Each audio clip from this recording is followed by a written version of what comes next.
12 professional interpreters couldn't understand a single sentence, and I was the one holding a mop. That was the moment he finally looked at me. 2 hours earlier, I had been invisible, just another cleaning lady pushing a gray bucket across 12,000 square feet of polished marble on the 42nd floor of Romano Holdings in downtown Manhattan, where the windows stretched from floor to ceiling and the skyline looked close enough to touch if you were powerful enough. I wore rubber gloves that were one size too big and sneakers with worn-down soles that squeaked against the tile, no matter how carefully I walked.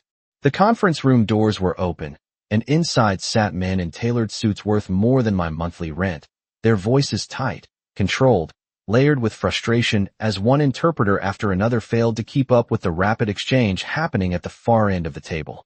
The air smelled like expensive cologne and fresh espresso, sharp and intimidating.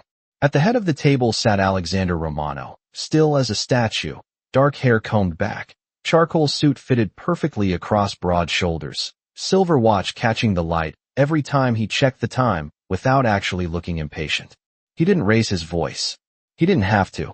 When the 11th interpreter stumbled over a phrase and asked for clarification, Romano's jaw tightened just slightly, and that was enough to make everyone else sit straighter. I kept my eyes down, dragging the mop in slow, steady lines, but I listened. I always listened. The visiting delegation had switched dialects midway through the negotiation, not accidentally, but strategically. The rhythm changed first, then the syntax. It wasn't just a different language. It was a regional variation rarely taught outside specialized programs. The 12th interpreter cleared his throat, adjusted his glasses, and tried again, translating loosely, smoothing over words he clearly didn't understand. I felt it then, the shift in meaning, subtle but dangerous. A clause that sounded cooperative was actually conditional. A promise that sounded firm was intentionally vague. They weren't offering partnership. They were building an exit door. Romano leaned back slightly in his chair, fingers steepled, eyes half-lidded but alert. "Is that accurate?" he asked, voice calm, almost bored. The interpreter hesitated. Just for a second. That second was everything. My grip tightened on the mop handle. I told myself to stay quiet. Cleaning staff don't interrupt negotiations. Cleaning staff don't correct men with law degrees and six-figure retainers. Cleaning staff keep their heads down and clock out on time. But the delegation leader smiled faintly, and I heard it clearly this time. The phrasing that changed the entire deal. It wasn't a partnership at all. It was leverage disguised as respect. My heart pounded so hard I could feel it in my throat. The mop water rippled from the tremor in my hands. I took one step closer to the long walnut table, the polished surface reflecting the skyline and the tension in the room. "Sir," I said softly, my voice steady despite the adrenaline flooding my system. "That's not what he said." The room went silent. 12 interpreters. 8 languages in my head. And for the first time since I stepped into that building, Alexander Romano looked at me like I wasn't invisible. No one spoke for 3 full seconds, and in that room silence felt heavier than any argument. I was suddenly aware of everything at once. The faint hum of the air conditioning, the soft ticking of Alexander Romano's watch, the distant echo of traffic 42 floors below us. 12 interpreters turned in their chairs to look at me as if I had just stepped onto a stage without permission. My pulse hammered against my ribs, but I did not look away. Romano's gaze held mine, cool and assessing, not angry, not amused, just calculating. He did not ask me to repeat myself. He simply said, "Explain." His voice was low, even, controlled in a way that made the room lean toward him without realizing it. I set the mop against the wall carefully, as if it were made of glass instead of plastic and aluminum, and wiped my damp hands on my uniform. The marble floor beneath my shoes felt suddenly too bright, too exposed. "He did not offer shared distribution rights," I said, keeping my tone measured. He structured the sentence conditionally. "The partnership activates only after performance benchmarks that are undefined in writing. It gives them the right to withdraw without penalty." The delegation leader's smile thinned. One of his associates shifted in his seat. The 12th interpreter blinked rapidly, flipping through his notes as if the answer might be hiding between the lines. Romano's eyes did not leave my face. "Translate the last statement verbatim," he said. It was not a challenge. It was a command. I turned slightly toward the visitors and responded in their dialect. matching their cadence, their rhythm, their unspoken hierarchy. I chose my words carefully, preserving the nuance they had tried to soften. The room listened. Not politely, intently. When I finished, the silence returned, but it felt different now, charged with clarity instead of confusion. Romano shifted forward in his chair, forearms resting lightly on the table. "Is that accurate?" he asked the delegation leader, this time in English. The man hesitated for half a breath before nodding once. It was subtle, but I saw it. Romano saw it too. Something in his expression changed, not dramatically, just enough. Approval, maybe. Or recognition. He asked me another question, this time in a different language entirely. "A test." I answered without thinking, the words moving through me like muscle memory. Then another. And another. 8 in total before he stopped. With each exchange, the tension in the room shifted away from me and toward the long polished table where the real negotiation lived. I was no longer background noise. I was a variable they had not accounted for. Romano leaned back slowly, studying me as if recalculating an equation. "Continue," he said, nodding toward the delegation. So I did. I translated not just words but intent, clarifying ambiguities, tightening clauses, exposing the escape routes hidden in polite phrasing. The energy in the room reorganized itself around precision. By the time the discussion resumed formally, the power balance had realigned. When the meeting finally adjourned, chairs scraped softly against marble and expensive jackets were buttoned with restrained movements. The interpreters avoided my eyes. The delegation left without the earlier confidence. Romano remained seated until the doors closed completely. Then he stood. He walked toward me without hurry, every step measured, deliberate. Up close, he smelled faintly of cedar and espresso. "What is your name?" he asked. "Emily Carter," I replied. My voice did not shake. He studied my uniform, the faint water stains near the hem, the thin fabric at the cuffs worn from too many washes. "Emily Carter," he repeated, as if committing it to memory. "You are not just cleaning floors here." It was not a question. It was an observation. And for the first time in years, I felt seen not for the bucket in my hand, but for the languages in my head. I did not answer him right away because I was not sure which version of myself he was speaking to. The woman holding a mop or the woman who had just dismantled a contract in 3 languages without notes. The conference room felt larger now that it was empty, the skyline stretching behind the glass like a painted backdrop, late afternoon sunlight turning the buildings gold. Alexander Romano stood a few feet from me, hands loosely at his sides, posture relaxed but deliberate. He was not smiling. He did not need to. His attention was sharper than any compliment. "Where did you learn to speak like that?" he asked. Not impressed, not doubtful, just precise.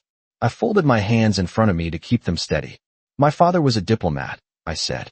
The words tasted distant, like they belonged to someone I used to be. "We moved every 2 years. Brussels, Montreal, Sao Paulo. I went to public schools." I listened more than I talked. His eyes narrowed slightly, not in suspicion, but in calculation. "And now you clean offices in Manhattan." It was not cruel. It was factual. I nodded once. Credentials do not always transfer smoothly across borders. I did not mention the paperwork delays, the sponsorship issues, the years of contract work that dried up after my father passed away. I did not explain how fluency does not guarantee opportunity when your references are oceans away. Romano studied me for a long moment, the kind of silence that felt like an evaluation rather than a pause. "How many languages?" he asked. 8 fluently, I replied. 2 conversational. He did not react outwardly, but I saw the shift in his shoulders, the subtle recalibration. "You understood their regional inflection," he said. "That was not standard." "It was northern coastal," I answered. Their third delegate corrected the second twice under his breath. It gave it away. Romano exhaled softly, almost a quiet laugh, though there was no humor in it. "You were mopping the floor?" he said. "I was listening," I corrected gently. The corner of his mouth moved, not quite a smile, but close enough to register. Outside the glass walls, employees passed by, unaware that something fundamental had shifted inside this room. Power had not changed hands. It had expanded. "Why did you speak up?" he asked. That question landed heavier than the others. I considered the marble beneath my feet, the reflection of both of us faintly visible in the polished surface. "Because they were not respecting you," I I said honestly. They were testing whether you would sign something you could not fully hear. His gaze sharpened at that. Not offended. Interested. And you felt responsible? I felt capable, I replied. The air between us steadied, balanced. He walked toward the head of the table and rested one hand lightly on the back of his chair. Most people in this building would have stayed quiet, he said. Most people in this building are paid to stay quiet, I answered. The truth hung there, simple and unadorned. He nodded once, as if confirming something to himself. Report here tomorrow at 9 in the morning, he said finally. Business attire. You will sit in on negotiations as needed. I blinked, the words landing slower than the rest of the conversation. As what? I asked before I could stop myself. He looked at me directly, no hesitation. As someone who hears what others miss. There was no flourish, no dramatic offer, just a decision made with the same control he applied to everything else. My bucket still waited by the wall, the water inside now perfectly still. For years, I had moved quietly through rooms like this, invisible by design. Now the same room felt different, not because I had demanded attention, but because I had earned it. Romano adjusted his cufflinks, preparing to leave. Emily, he said, my name steady on his tongue. Do not underestimate the value of being underestimated. Then he walked out, and for the first time since I started working in that building, I did not reach for the mop. I did not sleep much that night. 9 in the morning felt closer than it should have, and my studio apartment in Queens seemed smaller somehow, like the walls had shifted inward while I was gone. I stood in front of my narrow closet at 6:30, staring at the 2 dresses I owned that could almost pass for corporate. One was navy blue, simple and modest, the other charcoal gray with a hem that fell just below my knees. I chose the gray. It felt neutral, controlled, safe. I twisted my hair into a low bun, applied minimal makeup, and slipped on the only pair of black heels I had, 2.5 inches, sensible, but unfamiliar. The subway ride into Manhattan felt different without my cleaning uniform folded in my bag. I watched my reflection in the dark window as the train rattled under the East River, reminding myself to breathe steadily. By 8:55 I was standing in the lobby of Romano Holdings, the marble floors polished to a mirror finish, the security desk gleaming under soft recessed lighting. The guards who usually nodded at me without really seeing me now paused, their expressions shifting from routine recognition to mild confusion.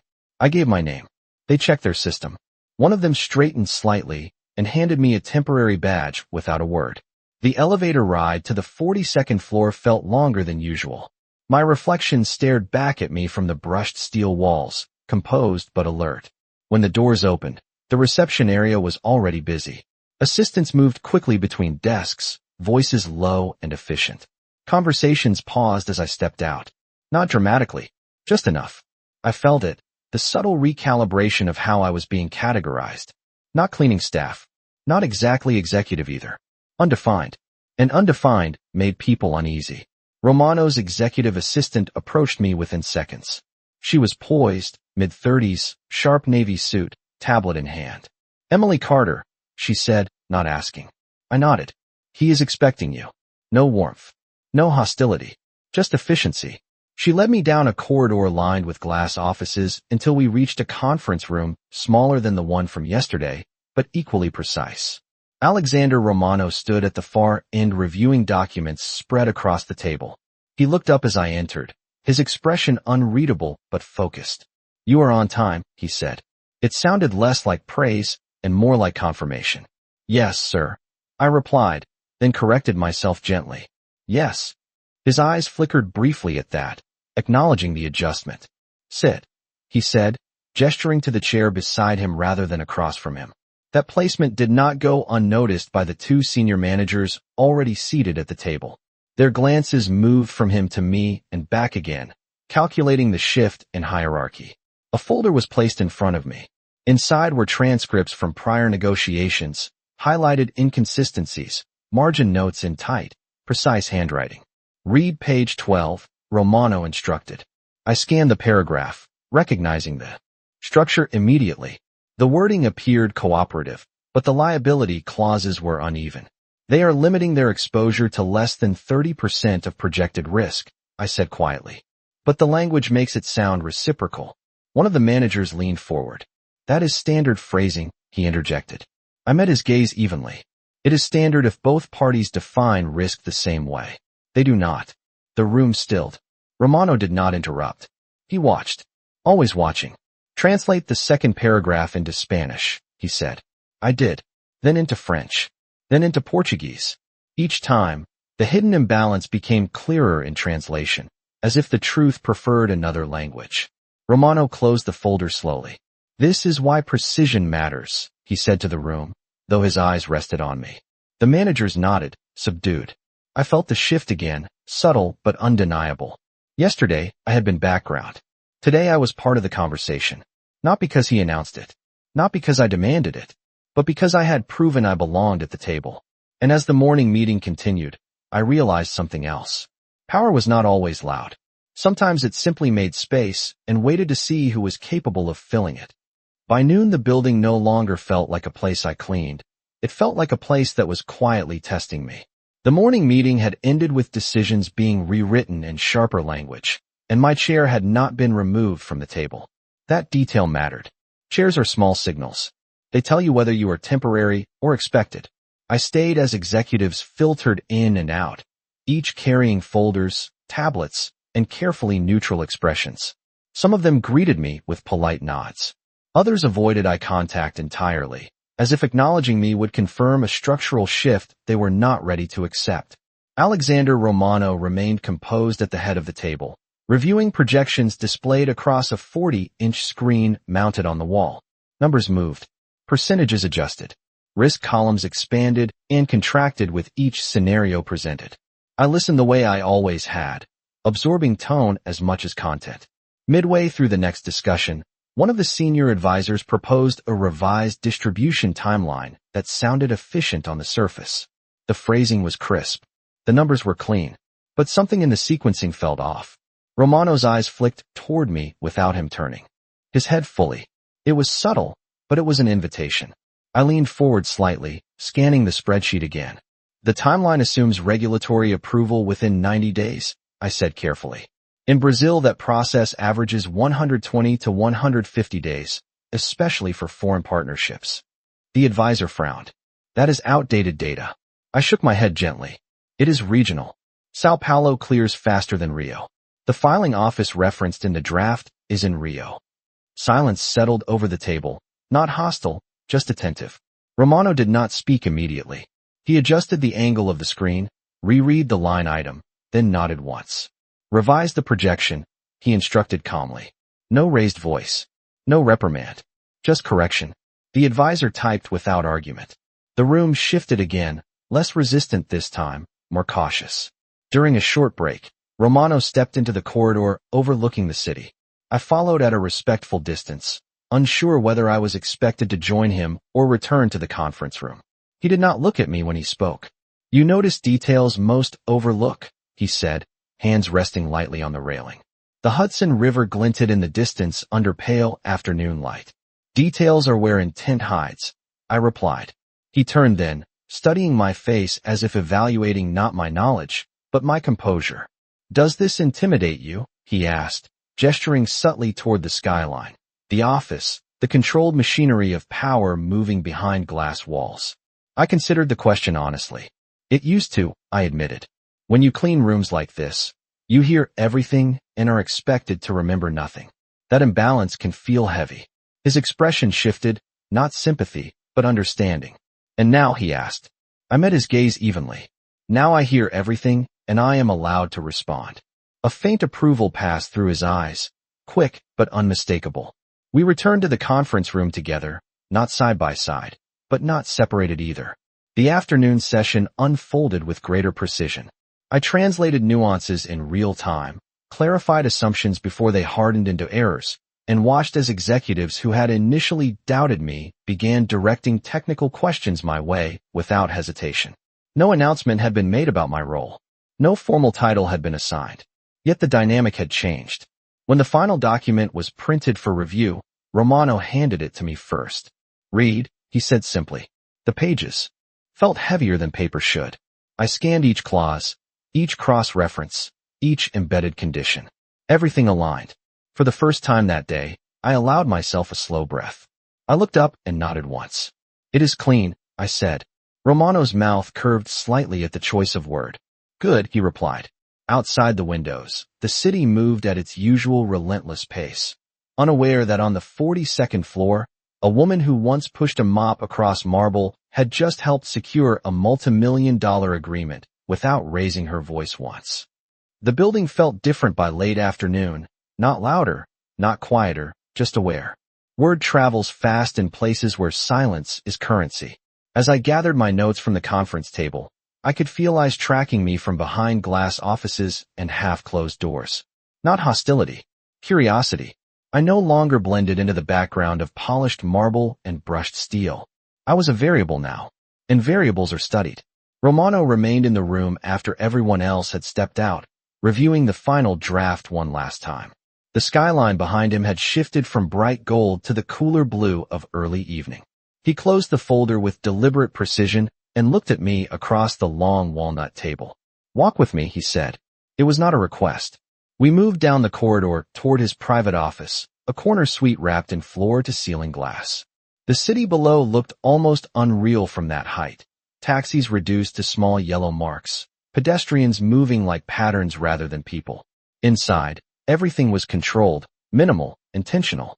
No clutter, no wasted motion.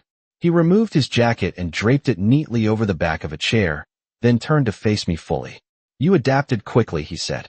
His tone was measured, analytical. I kept my posture steady. I have spent most of my life adapting, I replied. New countries, new systems, new expectations. He studied me carefully, as if weighing the consistency of my answers. Why did you never apply for a position like this before? He asked. The question was direct, not accusatory. I took a slow breath. Because credentials open doors faster than experience, I said. And I did not have the right paper in the right order at the right time. He considered that, then nodded once. Paper is a formality, he said. Competence is not. The words settled between us, firm and clear. He walked to his desk and pressed a button on the intercom. Prepare a contract, he instructed his assistant calmly. Advisory role. Immediate effect.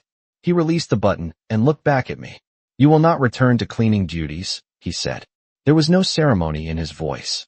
Just decision. My chest tightened, not from fear, but from the weight of finality. I understand, I said quietly. He stepped closer, not invading my space, but close enough that I could see the faint lines at the corners of his eyes, evidence of someone who calculated constantly. There will be resistance, he added. Not everyone welcomes change. I met his gaze without flinching. I am familiar with resistance, I replied. A subtle shift passed through his expression, something close to approval. Good, he said. Because I do not hire potential. I hire results. Outside his office, the sky deepened toward dusk, the city lights flickering on one by one like a quiet declaration of ambition. For years I had walked through buildings like this unseen, absorbing information, translating in my head for no one but myself. Now the same skills were no longer hidden. They were recognized, not celebrated loudly, recognized precisely. Romano moved back behind his desk and opened a thin folder. Tomorrow we meet with a European consortium, he said. They prefer to negotiate in their native language. You will sit beside me. It was not framed as an opportunity. It was framed as expectation. I nodded once. I will be prepared. He watched me for another long second, as if confirming that I understood the weight of what he was offering. Emily, he said finally, my name's steady and deliberate. People underestimate what they do not notice. Today they noticed. I held his gaze calmly. Then tomorrow, I answered. They will listen. I arrived the next morning 15 minutes early, not because I was instructed to, but because I needed the quiet before the shift began. The lobby lights reflected clean lines across the marble floor, and for a brief moment I remembered what it felt like to push a mop across that same surface before sunrise, unnoticed and unexamined. Today the security guard greeted me by name. The badge he handed me was permanent, not temporary. Small detail. Significant shift. When the elevator doors opened on the 42nd floor, the energy was already different. Assistants moved with sharper focus, and a long conference table had been reset with fresh water glasses, leather portfolios, and small national flags placed discreetly near nameplates. The European consortium had arrived early. I could hear the low cadence of German and Italian drifting from behind the closed glass doors. Alexander Romano stepped out of his office precisely at 9. Dark suit. Crisp white shirt. No tie today. Controlled, but less formal than the day before. His eyes found mine instantly, a silent check. I nodded once to signal readiness. We entered the conference room together. Conversations paused. Not dramatically, just enough to acknowledge the shift in hierarchy. I took the seat beside him, not across, not behind. Beside.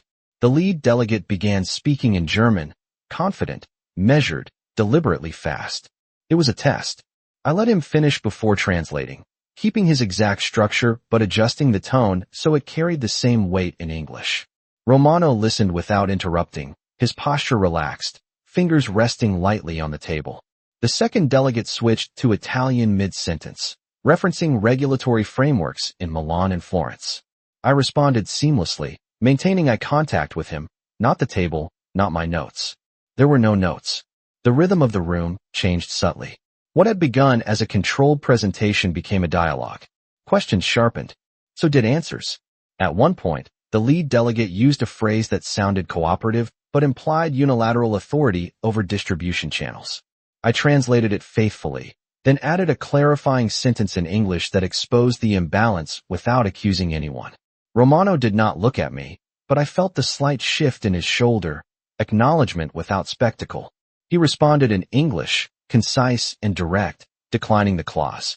I converted his response back into German, preserving his authority while smoothing the edge just enough to keep negotiations intact. The delegates exchanged brief glances. Not offended. Recalibrating. Halfway through the meeting, one of them leaned back and addressed me directly in French, his tone curious rather than confrontational. You are new, he observed. I answered in the same language, steady and professional. I am precise. A faint smile crossed his face. Respect, not amusement. The negotiation continued for nearly 2 hours, moving fluidly between languages, each transition tightening the agreement instead of weakening it. By the time final terms were projected on the screen, the original power balance had shifted slightly in Romano's favor. Nothing dramatic, just strategic. When the delegates stood to leave, handshakes were firm, eye contact sustained. One of them nodded at me as he gathered his documents. A small gesture. Earned. After the doors closed, the room exhaled collectively. Romano remained seated for a moment longer, reviewing the final summary. Then he turned his head slightly toward me. They expected confusion, he said quietly. They did not expect clarity. I met his gaze calmly. Clarity is difficult to negotiate against, I replied. A subtle curve touched his mouth, brief but genuine. Outside the glass walls, the city continued its relentless motion, unaware that on the 42nd floor, precision had just redefined perception. Yesterday, I was invisible. Today they listened before they spoke. By late afternoon, the office had settled into a quieter rhythm, but the quiet felt earned rather than routine. The European consortium had left with firm handshakes and measured respect, and the executives who once avoided my gaze now approached my desk with specific questions instead of polite dismissal. My desk. The word still felt unfamiliar in my mind. It sat just outside Romano's office, not hidden, not ornamental, positioned where conversations passed naturally. A small brass nameplate had been placed on its edge before lunch. Emily Carter.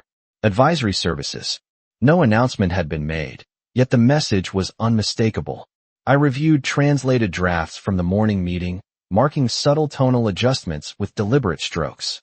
Language was not only about accuracy. It was about leverage without aggression, clarity without humiliation. As I worked, Romano's assistant approached quietly. He would like a word, she said. I stood, smoothing the fabric of my gray dress, and entered his office without hesitation. The skyline was washed in late daylight, the Hudson reflecting silver beneath the fading sun. Romano stood near the window, jacket off, sleeves rolled precisely to his forearms. He did not turn immediately when I entered. You altered the final clause before they signed, he said. It was not a question. Yes, I replied. The original phrasing implied shared liability in interpretation disputes. I narrowed it to documented revisions only. He turned then, studying me carefully. You protected us from ambiguity, he said. I nodded. Ambiguity benefits the party who can afford delay. A faint approval moved through his expression. He walked back to his desk and picked up a thin folder, sliding it across the surface toward me. Your contract, he said simply. The paper felt heavier than it should have. A formal title. Compensation that reflected expertise, not invisibility. Clear reporting structure. Clear authority.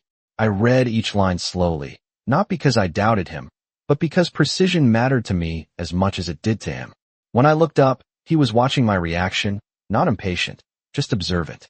Do you accept? He asked. The question was direct, controlled. I met his gaze evenly. Yes, I said. There was no tremor in my voice. No hesitation. Just certainty. He extended his hand across the desk. The handshake was firm, professional, deliberate, not symbolic. Binding.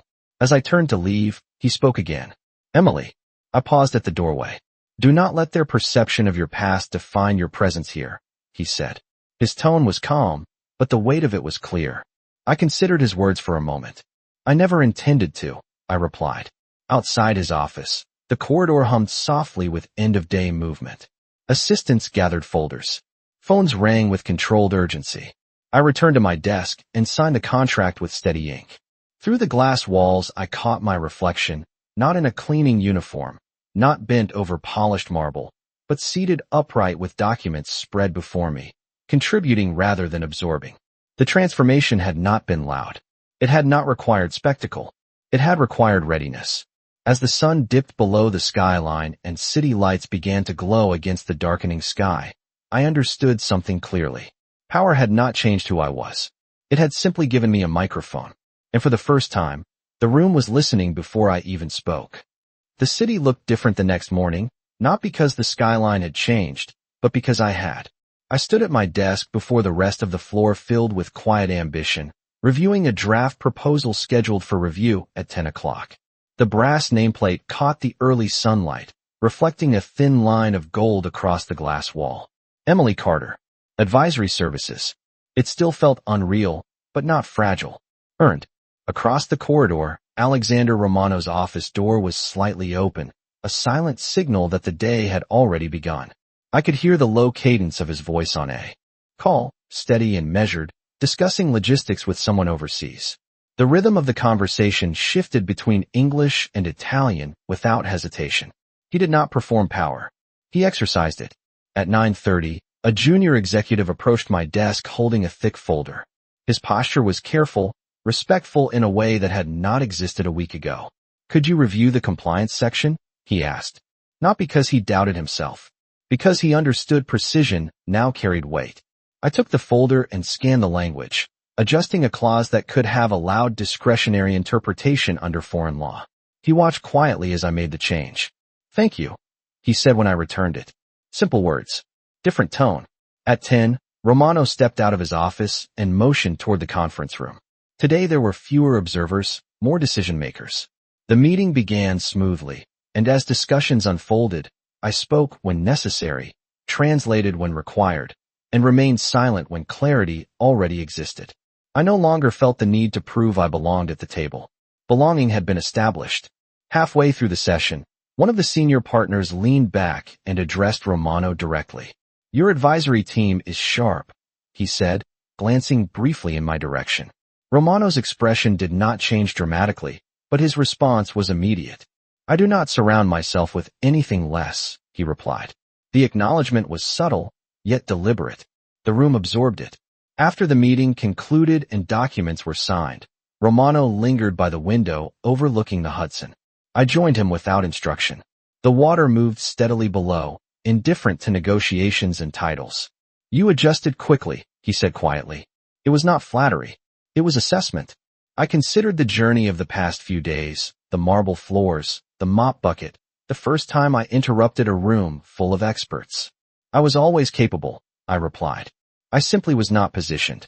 He turned slightly toward me, studying my reflection in the glass. Positioning changes perception, he said. Perception changes outcomes. I nodded once. Clarity changes everything. A faint smile touched his mouth, brief but genuine. The silence that followed was not heavy. It was balanced. Outside, the city continued its relentless motion, unaware of the quiet recalibration that had taken place within these walls. I had not raised my voice. I had not demanded recognition. I had translated truth when it mattered most.